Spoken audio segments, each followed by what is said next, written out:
For hundreds of years, the Joshua tree has been a source of inspiration for not only Americans but people all around the world.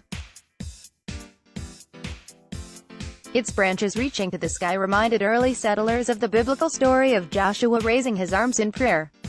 My prayer, today, is that it's not too late to save this American treasure so that future generations may likewise be inspired by its majestic beauty.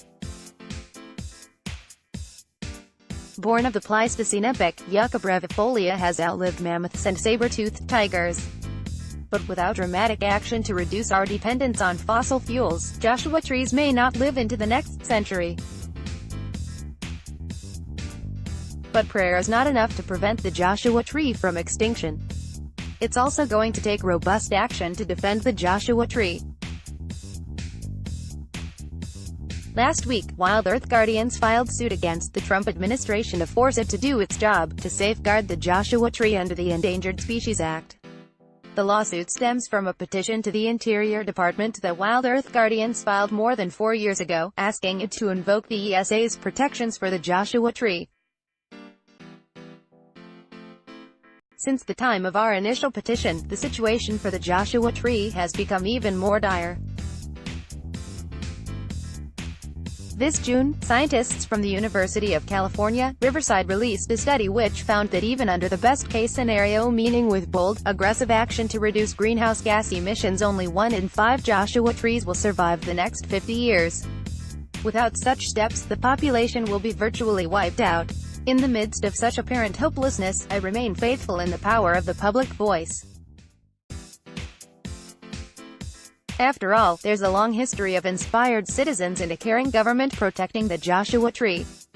In August of 1936, in response to the relentless advocacy efforts of Minerva Hoyt, a Southern Californian resident enchanted by the Joshua tree, President Franklin Delano Roosevelt issued an executive order designating what would later become Joshua Tree National Park, which just this past week celebrated its 25th anniversary. I am not naive. Even if marshalling science and engaging in legal action extend the Joshua tree a lifeline, these acts alone can't save it. What will save the Joshua tree are its millions of fans, famous musicians, poets, writers, and mystics among them, who speak out and who refuse to allow the loss of such a beloved and irreplaceable figure of the natural world. When the very icons and namesakes that define our national parks can no longer survive, we have a problem that should alarm every citizen of our great nation. Sadly, that is the reality we're facing, not only with a Joshua tree, but also with the disappearing glaciers of Glacier National Park and the declining saguaros of Saguaro National Park. If we are to save the Joshua tree, as well as countless other species that are suffering due to the climate crisis, there is little doubt we need a new president. A president who will appoint a cabinet that will cherish and celebrate the beauty and diversity of nature. I've been around long enough to know that sometimes presenting the mere facts isn't enough. Logic alone can't move the human heart, but beauty and diversity held as moral imperatives can. For 2.5 million years, the Joshua tree has survived on this planet.